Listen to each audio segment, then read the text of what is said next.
you geeks! Well, episode 5, Damane, was basically everything I ever wanted from a Wheel of Time episode. Too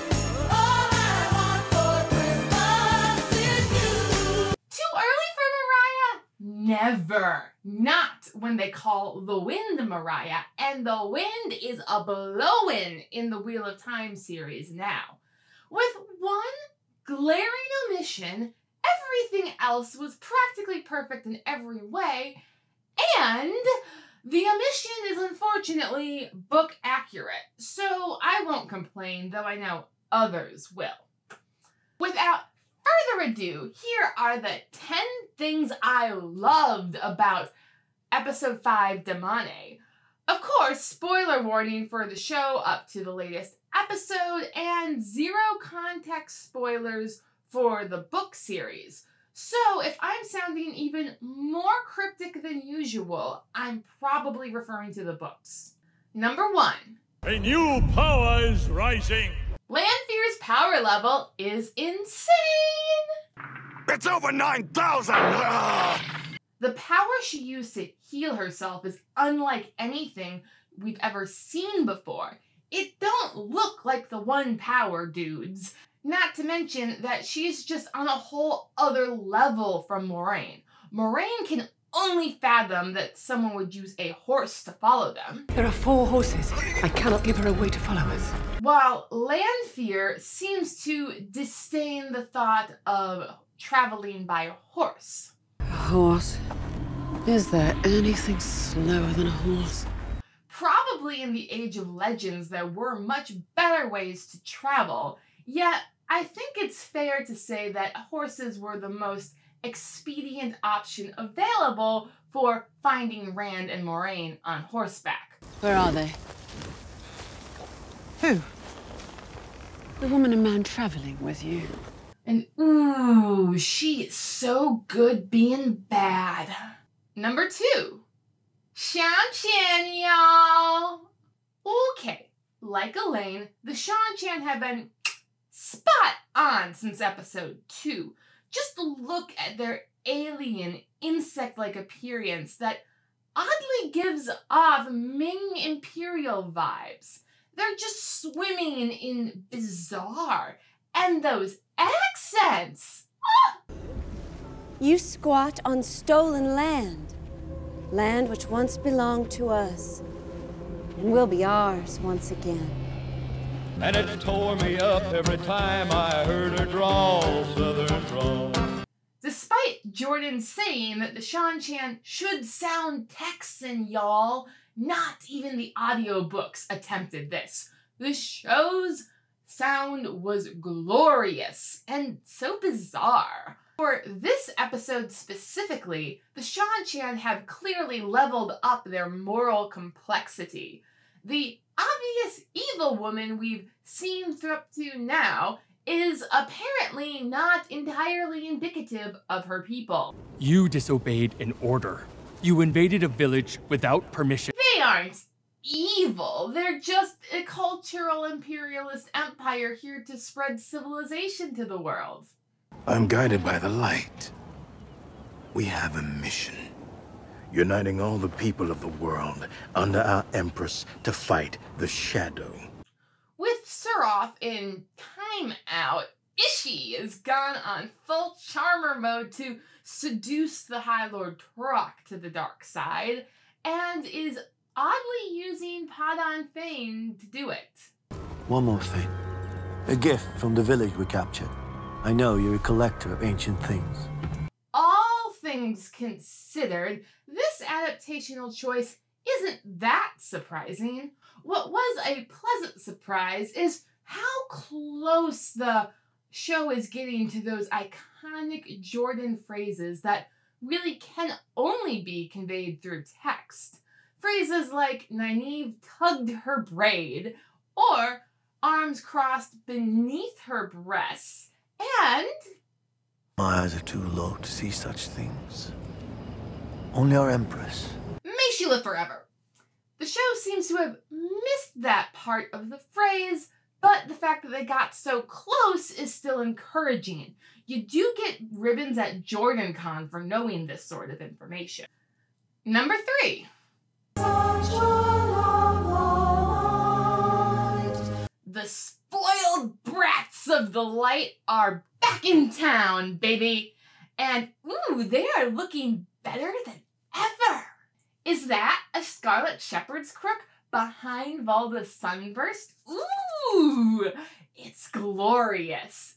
And even better, like the Shan-Chan, the White Cloak's moral complexity is leveled up as we meet Dane, who is not a complete a-hole. Can't trust an Aiel. He buys Perrin dinner, unknowingly, protects him from the questioners, and yet he still fears that which he does not understand. He gave you water. He helped us. Remember? What are you? Also, I can't help but notice that he seems to be fighting with a wicked half-moon blade, which is a bit more Jordan-esque, I would say, than the other axe that Ingtar was fighting with earlier this season. Now that Perrin has had meaningful moments with both men, if Shynarans sought revenge for all the wrongs done to us, there'd be no Shynarans left in the Borderlands. I don't think it's that much of a book spoiler to say that Perrin is known for carrying an axe at this part of the story. So the question is, who is going to give him an axe? Ingtar or Dane? Will it be voluntary? Let me know your thoughts down in the comment section. Number 4. Merrily We Dance. Avienda is everything an Aiel should be. A graceful warrior woman who can defend herself.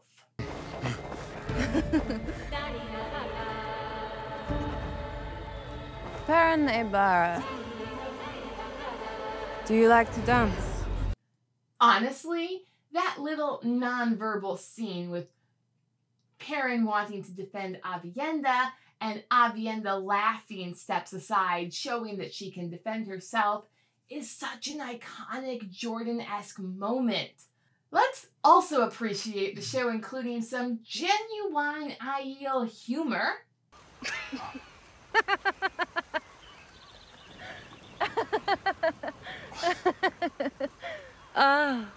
Don't worry, Perrin of Two Rivers. I will not attack you in a fit of lust. And of course, Jieto. Jieto is the Aiel way. You saved my life. My water is yours. Here is another instance where the show has picked up a character straight off of Robert Jordan's pages and plopped them down into a scene that, if isn't exactly from the books, is close enough for me that it just feels right. Number 5. Soundtrack. This is another item that has been peak all season, yet I've undervalued it, because a good soundtrack shouldn't be too noticeable. It should blend seamlessly with the emotions the actors are portraying on screen and those of the audience is feeling. It should be unobtrusive. And for the most part, Lauren's soundtrack does this, which takes true skill in and of itself.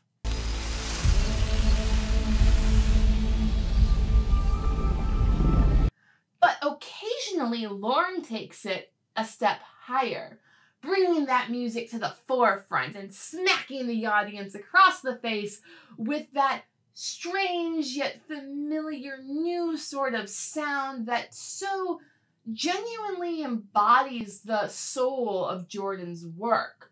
In epic fantasy, we would expect to hear Yi classical symphony or some Celtic tunage going on. I love those, but I have no idea what's making the sound to cover Avienda's little dance with the White Cloaks.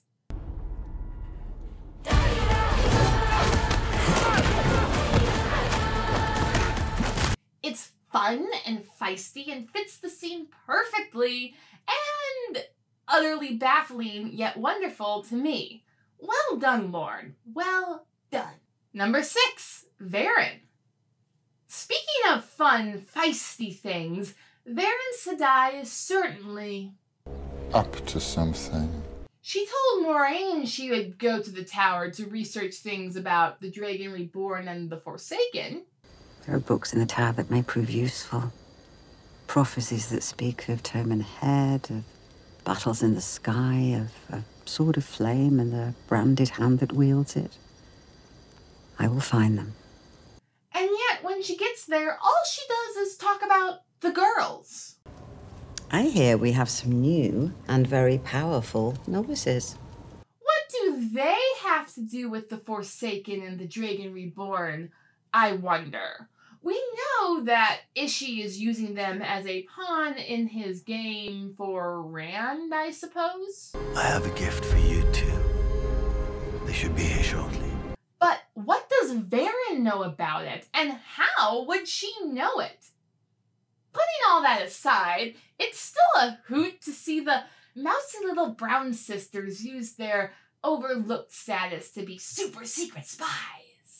On the 72nd page is the notation about the 3 girls' departure, apparently to attend Elaine's brother Gawain's name day ceremony. But the interesting thing is that there's a slight tremor in the notation. And to use their critical thinking skills to deduce that Syria must have been out of her mind to allow 2 novices and an accepted to go to Camelin for a name day celebration. Do you think it might look like this? If a weave of compulsion was being used?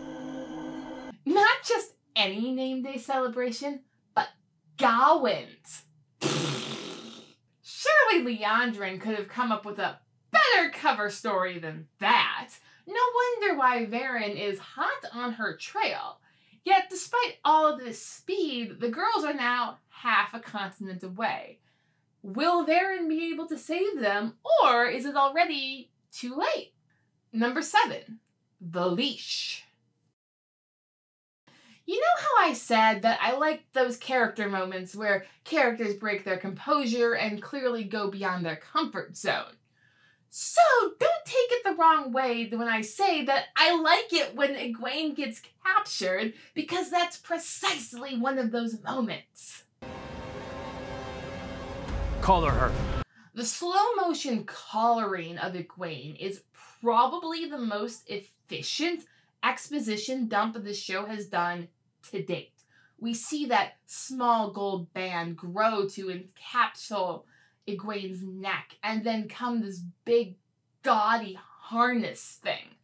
We then see a strand of the One Power leash out towards her Suldam, who of course did not get her position through random chance of power at birth, but through skill. We respect the One Power so much we don't believe that anyone should wield it by accident of birth.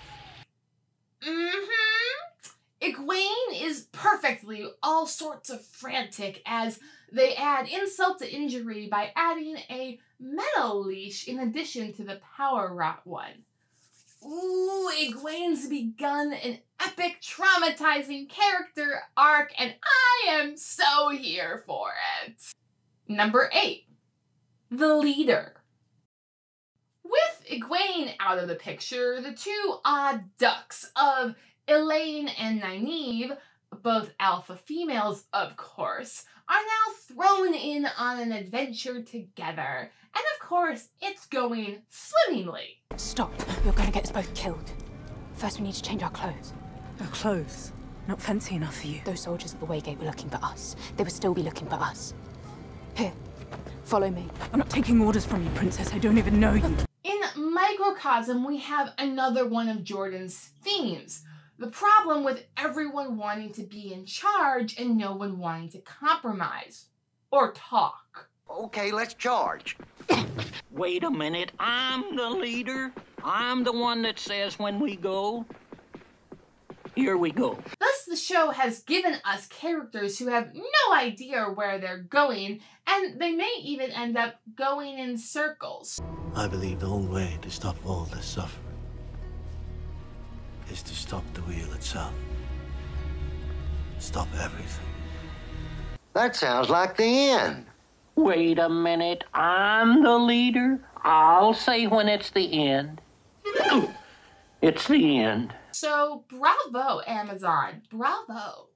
Number 9. Barthanes. Why, oh, why, oh, why, oh, why?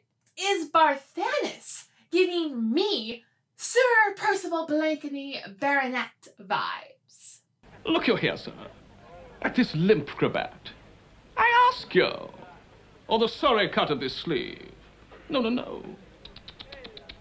He's got that perfectly coiffed blonde hair and dainty features. Look at his coiffed and crispy locks. Look at his silk translucent socks. And yet he is really excited to marry the Queen.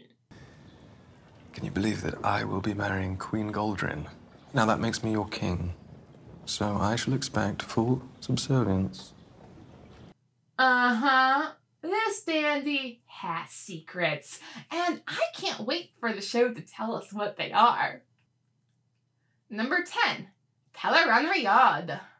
The World of Dreams is a Jordan original that distinguishes it from other Tolkiensian-type fantasy of its time. Tell him right. The world of dreams. She can hurt you just as easily there as here.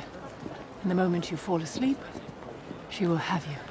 I am very glad to see the show diving into this concept relatively early. I mean, on the one hand, it's been in this series since book or season 1. Dreams have power. More than you know. What does that mean? Though last season it was definitely underutilized as just a place to do odd jump scares. With 2 Forsaken at play, we get to see them build their own sweet dreams in this magical world that are kind of everyone else's nightmare. And it's great. What do you think Rand will do when he sees his friends all lost?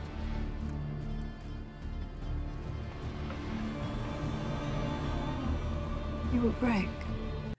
The only thing this scene lacked was one of the Forsaken complaining about the wine.